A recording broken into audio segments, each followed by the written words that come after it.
선미 예수님.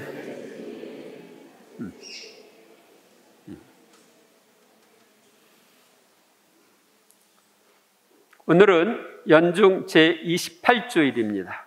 오늘 제1독서에는 나병에 걸린 시리아의 고관 나만 장군이 치유받은 내용이 나오고, 오늘 복음에는 예수님께서 10명의 나병 환자를 치유하신 이야기가 나옵니다. 그러면 오늘 이 독서와 복음에 나타난 하느님은 어떤 분이시고 우리는 어떻게 살아야 하는지 살펴보도록 하겠습니다. 첫째, 오늘의 제1독서인 열왕기서에서 하느님께서는 불가능한 병의 치유를 통해 당신의 살아계심을, 당신만이 참 하느님이심을 드러내십니다. 그 무렵 시리아 사람 나아만은 하느님의 사람 엘리사가 일러준 대로 요르단 강에 내려가서 7번 몸을 담갔다. 그러자 나병 환자인 그는 어린아이 살처럼 새살이 돋아 깨끗해졌다. 나병은 치유가 불가능한 병입니다. 여러분들이 잘 알듯이 나병은 점점 나빠지면은 손가락도 떨어져 나가고 발가락도 떨어져 나가고 코도 뭉그러지고 눈썹도 빠지고 그러죠? 의학이 발달한 오늘날에도 나병은 치유될 수 없습니다. 나병균이 활동하여 몸이 점점 나빠지고 이웃에게 전염될 수 있는 사람을 양성나환자라고 합니다. 그런데 약을 계속 먹으면 나병균이 있지만 활동을 안 해서 전염이 안 되는 상태에 이르는데 이를 음성나환자라고 합니다. 그 환자는 환자예요. 양성나환자와 음성나환자가 있는 것입니다. 아버지의 영광을 위한 삶이라는 책을 보면 나환자를 돌보던 마더 에우제니아 수녀님이 나병의 진행을 멈추게 하는 약초를 발견해서 자신의 고국인 프랑스의 파스테르 연구소에 알려서 나병약이 만들어졌다고 합니다.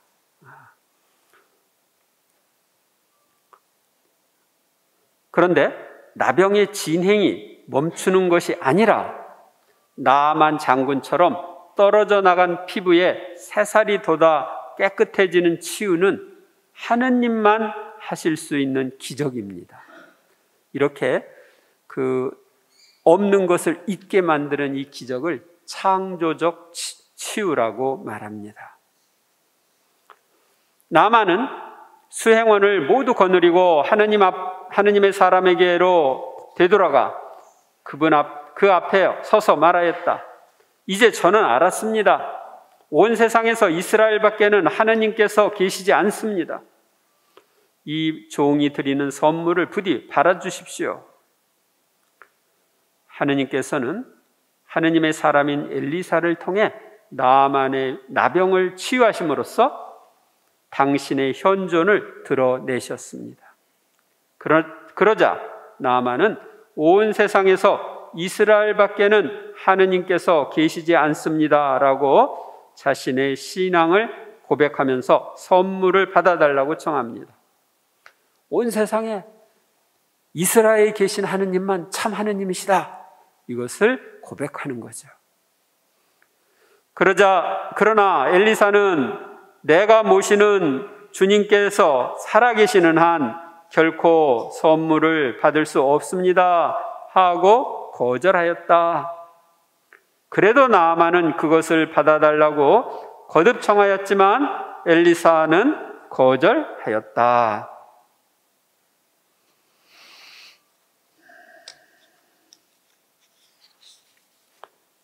엘리사는 나아만이 주는 선물을 거절했습니다. 예수님께서도 제자들에게 앓는 이들을 고쳐주고 죽은 이들을 일으켜 주어라. 나병 환자들을 깨끗하게 해주고 마귀들을 쫓아내어라. 너희가 거저받았으니 거저 주어라 하고 마태오복음 10장 8절에서 말씀하셨습니다.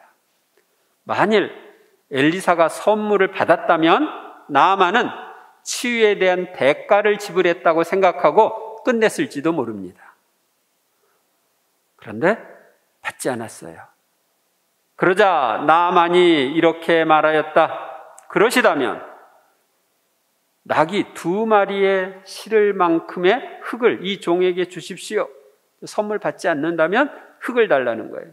이 종은 이제부터 주님 말고는 다른 어떤 신에게도 번제물이나 희생제물을 드리지 않을 것입니다.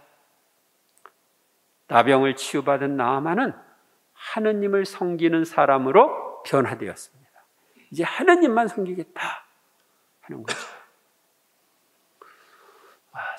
치유를 통해서 극적으로 변화된 사람들이 있습니다.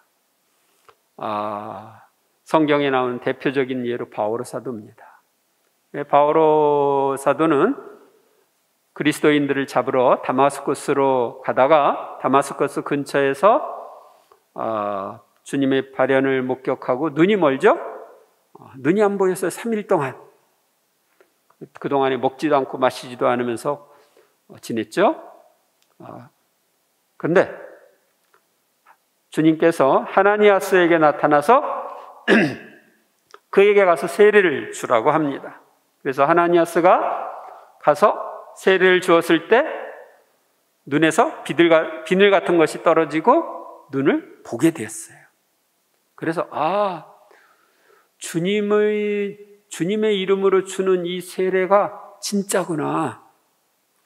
예수님이 진짜 하느님이시구나. 메시아이시구나. 이런 것을 알고 이제 박해자에서 복음 선포자로 바뀌게 되죠. 그리고 나중에 목숨까지 바치게 되죠.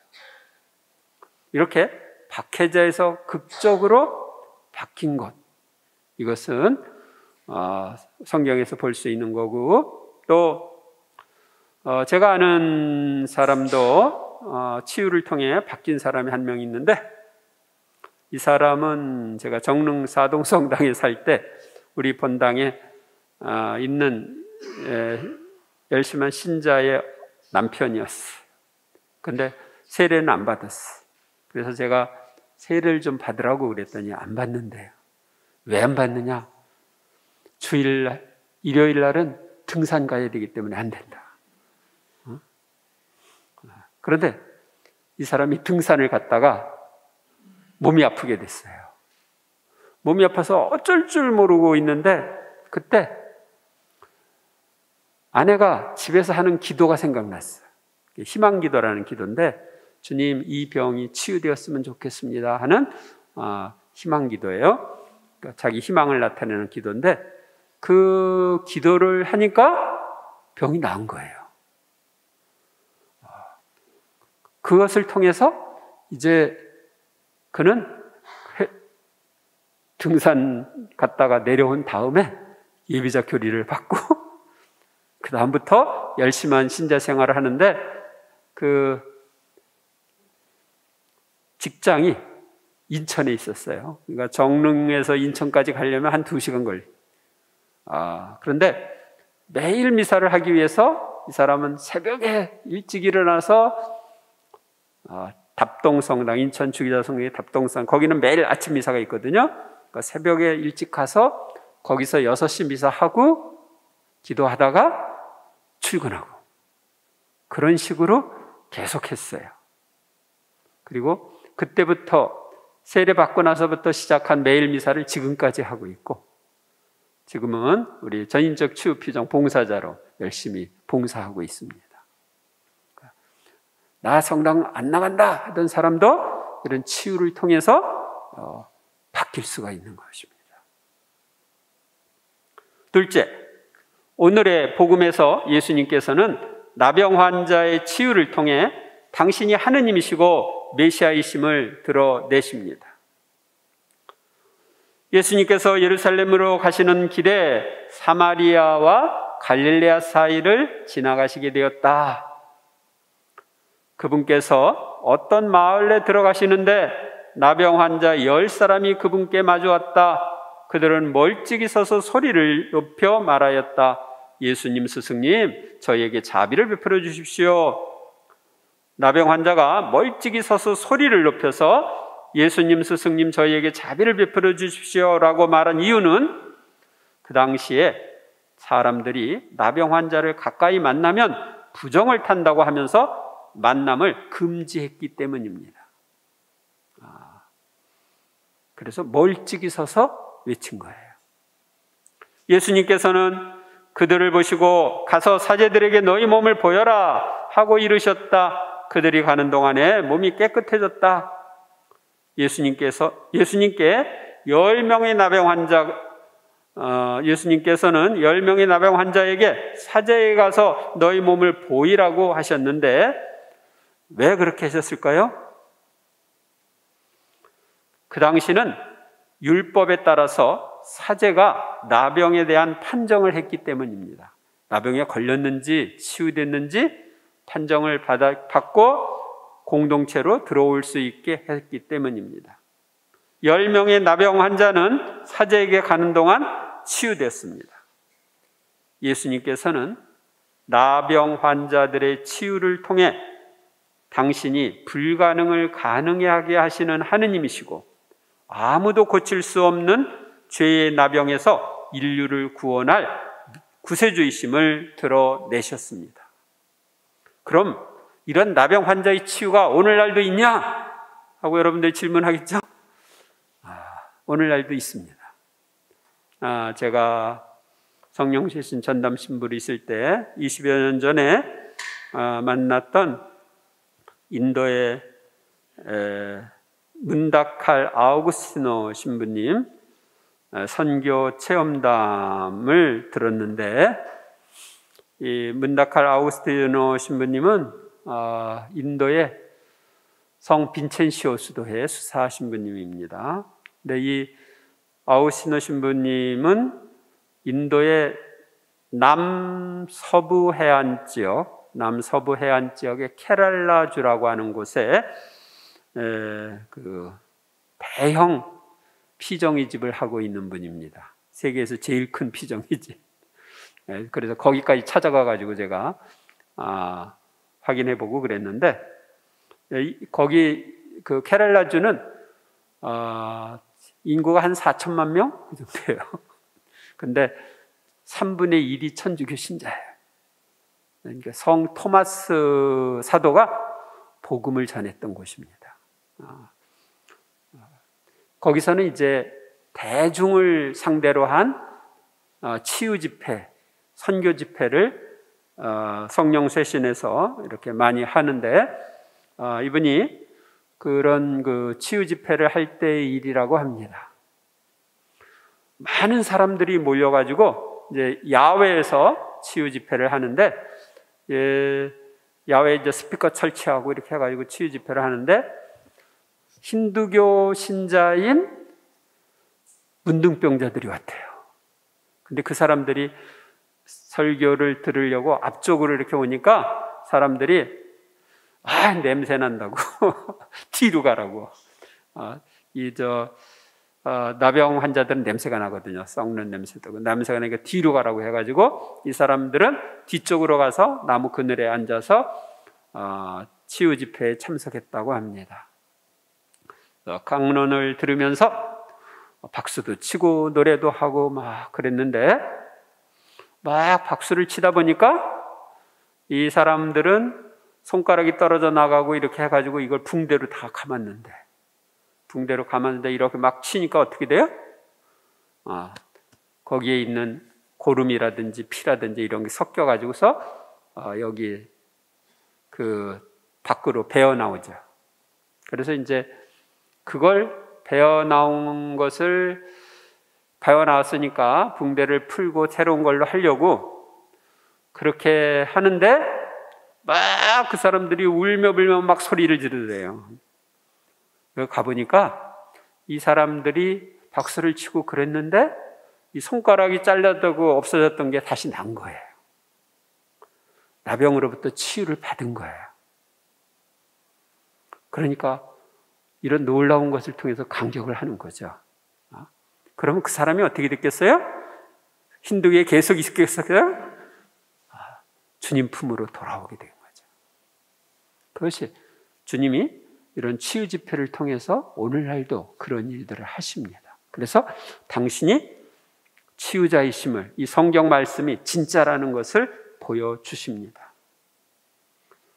그들 가운데 한 사람은 병이 나은 것을 보고 큰 소리로 하느님을 찬양하며 돌아와 예수님의 발 앞에 엎드려 감사를 드렸다. 그는 사마리아 사람이었다. 사마리아 사람은 정통 유다인이 아니기에 유다인들이 상종하지 않던 사람이었습니다. 그런데 그 사람만 돌아와 예수님께 진정으로 감사를 드렸습니다. 우리들은 정통 그리스도인입니다. 즉 예수님이 직접 세우신 가톨릭 교회의 일원입니다. 그런데 중간에 500년 전에 생긴 개신교 신자들, 그건 정통이 아니죠. 그런데 하느님이 베푸시는 은혜에 대해서 천주교 신자는 별로 감사하지 않는데 개신교 신자는 우리보다 훨씬 더 감사해요. 그래서 어떤 은혜를 받으면 감사 예물도 많이 내고 11조도 내고 그래요. 그러니까 마치 이 사마리아 사람처럼 그러니까 우리는 반성해야 됩니다. 그러자 예수님께서 말씀하셨다. 10사람이 깨끗해지지 않았느냐? 그런데 9은 어디에 있느냐? 이 외국인 말고는 아무도 하느님께 영광을 드리러 돌아오지 않았단 말이냐? 10사람이 치유 은혜를 받았는데 감사한 것은 한 사람뿐이었습니다. 9명은 감사할 줄 모르는 사람들이 전형적인 모습입니다. 천주교 신자의 모습이기도 합니다. 기도를 통해 자신의 목적이 달성되면 식어가는 사람들이 있습니다. 제가 전에 철야기도를 10년 이상 이렇게 인도했는데 철야기도에 사람들이 심각한 문제 가지고 치유를 받기 위해서 여러 사정으로 옵니다. 그런데 그 문제가 해결되면 그 다음부터 안 나옵니다. 그런 사람들이 꽤 있었어요. 그런데 이렇게 감사할 줄 몰라도 주님은 은혜를 베푸십니다. 감사하지 않을 줄 알면서도 9명의 나병 환자를 치유해 주신 예수님. 다시 죄 지을 줄 알면서도 우리의 죄를 용서하시는 하느님의 자비는 무한합니다. 앞으로 잘못 다시 할 줄 아는데도 용서해달라고 하면 용서해 주셔요. 우리는 하느님께서 나에게 주신 특별한 은혜에 대해 감사해야 합니다. 감사는 말과 행동으로 이루어져야 합니다. 한 걸음 더 나아가 우리는 복음 전 환호성에 나오는 대로 모든 일에 감사해야 합니다. 모든 일에 감사하여라. 이것이 그리스도 예수님 안에서 살아가는 너에게 바라시는 하느님의 뜻이다 하는 이 데살로니가전서 5장 18절 오늘 복음 환호성의 이 말씀을 여러분들이 실천하면 기적이 일어납니다. 모든 일에 감사하면 행복하게 살 수 있고 상황이 바뀔 수 있습니다. 이어서 그에게 이르셨다. 일어나 가거라. 내 믿음이 너를 구원하였다. 예수님께서는 당신 발 앞에 엎드려 감사를 드리는 사마리아인에게 일어나 가거라. 내 믿음이 너를 구원하였다라고 말씀하십니다. 이 말씀에는 육신의 구원과 영혼의 구원이 다 포함될 수도 있습니다. 내 믿음이 너를 구원하였다. 지금 육체적으로 구원받은 거죠? 나병에서 벗어났으니까. 그러나 예수님을 구원자로 믿고 받아들였기 때문에 그 영혼도 구원될 수 있었을 거예요. 아마 예수님께서는 받은 은혜에 감사하는 그에게 더 큰 은총인 영혼의 구원도 내려주셨을 것입니다. 주님은 우리가 받은 은혜에 감사할수록 더 큰 은총을 베풀어 주십니다. 셋째, 오늘의 제2 독서는 구원된 우리가 예수님을 기억하면서 희생적으로 복음을 전하여 다른 이들도 구원을 얻게 해야 한다는 것을 알려줍니다. 사랑하는 그대여, 예수 그리스도를 기억하십시오. 그분께서는 다윗의 후손으로 죽은 이들 가운데 되살아나셨습니다. 이것이 나의 복음입니다. 우리는 나의 구원을 위해 돌아가셨다가 부활하시어 우리와 함께 계신 예수 그리스도를 늘 기억하는 생활을 해야 합니다. 그분이 지금도 세례성사와 고해성사를 통해 나의 무수한 죄를 용서해 주시고 나에게 영원한 생명을 주시기 위해 성체의 빵으로 나에게 오신다는 이 복음을 우리는 이웃에게 전해야 합니다. 이 복음을 위하여 나는 죄인처럼 감옥에 갇히는 고통까지 겪고 있습니다. 바오로 사도는 구원의 복음을 전하기 위하여 감옥에 갇히는 고통을 겪었고 나중에는 목숨까지 바치셨습니다. 그러므로 나는 선택된 이들을 위하여 이 모든 것을 견뎌냅니다. 그들도 그리스도 예수님 안에서 받는 구원을 영원한 영광과 함께 얻게 하려는 것입니다. 우리도 바오로 사도처럼 복음을 위해 선택된 이들의 구원과 영원한 영광을 위해 고통과 희생을 기쁘게 받아들여야 합니다. 이런 사람이 참으로 하느님과 이웃을 사랑하는 사람입니다. 이 말은 확실합니다.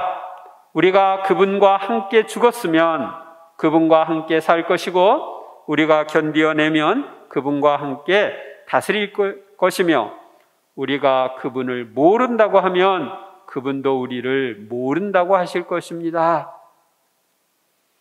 우리가 예수님과 함께 모든 어려움을 견뎌내면 천상에서 받을 상이 크지만 예수님을 모른다고 하면 그분도 나를 모른다고 하여 멸망할 수도 있습니다. 여러분이 주님 앞에 갔을 때 주님이 나 너 알아 이러는 거 하고 나 너 몰라 하는 거 하고 여러분 뭘 원하셔요? 나 너 알아 하는 걸 원하시겠죠? 그러면 지금부터 예수님을 안다고 내가 사람들 앞에서 증언해야 돼. 모른다고 천주교신자 아닌 척 하면은 그건 구원의 위태로워요. 예수님 복음에서 그런 말씀하셨어요. 너희가 나를 안다고 증언하면 나도 하늘에 계신 내 아버지 앞에서 그를 안다고 증언할 것이다. 그러나 너희가 나를 모른다고 하면 나도 하늘에 계신 내 아버지 앞에서 그를 모른다고 할 것이다. 그래서 복음은 전해도 되고 안 전해도 되는 게 아니라 우리의 구원과 직결되어 있습니다. 하느님께서는 오늘의 제1독서에서 치유가 불가능한 나만의 나병을 치유하심으로써 당신만이 참 하느님이심을 드러내셨습니다. 그래야 나만은 하느님을 섬기는 사람으로 변화되었습니다. 예수님께서는 오늘의 복음에서 불치의 병인 나병에 걸린 10명을 치유해 주셨습니다. 이를 통해 예수님께서는 사람의 힘으로는 없앨 수 없는 죄악의 나병에 걸린 우리를 구원하러 오신 메시아이심을 드러내셨습니다. 우리는 예수님을 나의 구원자로 받아들이고 세례를 받음으로써 모든 죄를 용서받았습니다. 또한 고해성사를 통해 죄라는 나병의 치유를 거듭 받고 있습니다. 그런데 나는 죄라는 나병에서 벗어나게 해주시는 주님께 사마리아 사람처럼 진정으로 감사를 하고 있는지, 다른 9명처럼 감사를 드리지 않고 있는지, 더 나아가 죄라는 나병을 치유해주는 고해성사를 부담스러워하며 피하고 있지 않은지 살펴보아야 하겠습니다. 우리의 영혼은 죄를 지을수록 나완자처럼 점점 추하게 일그러져 가고 결국 지옥에 가면 마귀의 모습으로 바뀝니다. 그러나 우리가 죄에서 벗어나 선을 행할수록 하느님의 뜻대로 살수록 점점 더 거룩하게 되어 하느님을 닮게 됩니다. 죄라는 나병에서 벗어난 우리는 치유해 주신 예수 그리스도를 기억하면서 복음을 전해야 합니다. 그리하여 더 많은 사람들이 죄를 거저 용서받고 구원받아 천상의 영원한 영광을 함께 누리도록 해야 합니다. 우리가 하느님과 복음을 전하기 위하여 바치는 고통과 희생은 우리가 천상에서 누릴 영원한 영광을 더 풍성하게 해준다는 것을 기억해야 합니다. 이번 한 주간도 인간이 없앨 수 없는 죄의 나병에서 우리를 거듭 구원해 주시는 주님께 감사와 찬미를 드리고 이 기쁜 소식을 이웃에게 전하는 여러분이 되시기를 바랍니다. 감사합니다.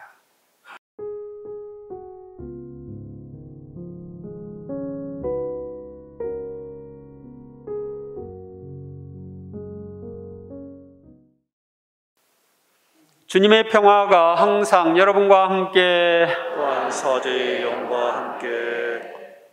네, 오늘 복음에 보면 사마리아 사람은 나병으로부터 벗어난 것에 대해서 감사드렸죠? 그리고 오늘 복음 환호성에 보면은 모든 일에 감사하는 것이 하느님의 뜻이라고 했죠? 전에 공동 번역에서는 어떤 처지든지 감사하는 것이 하느님의 뜻이라고 되어 있었어요. 개신교 번역에서는 범사에 감사하는 게 하느님의 뜻이에요. 그러니까 모든 것은 하느님이 나의 영육간의 유익을 위해서 허용하신 하느님의 특별 선물이다 이렇게 생각하면 모든 것에 대해서 감사할 수가 있어요. 그래서 여러분들이 모든 것에 대해서 감사하다 보면 감사의 씨를 계속 심으니까 감사거리가 많아지는 거예요. 근데 불평의 씨를 계속 뿌리면 어떻게 돼요? 거기서 불평이라고 하는 열매가 계속 거두어서 불평이 많아지는 거예요. 무슨 씨를 뿌리겠어요? 감사의 씨를 뿌려야 되겠죠? 그래서 여러분들이 모든 것에 감사하는 것, 현재와 같은 가족 친지를 주신 것, 직업 주신 것, 건강 주신 것 뿐만 아니라 이러저런 문제가 있는 것까지도 감사하세요. 그것보다 더 큰 문제가 있을 텐데 이 정도 문제로 괜찮다. 그러면서 감사하세요. 오늘 평화 인사는 모든 것에 감사합시다.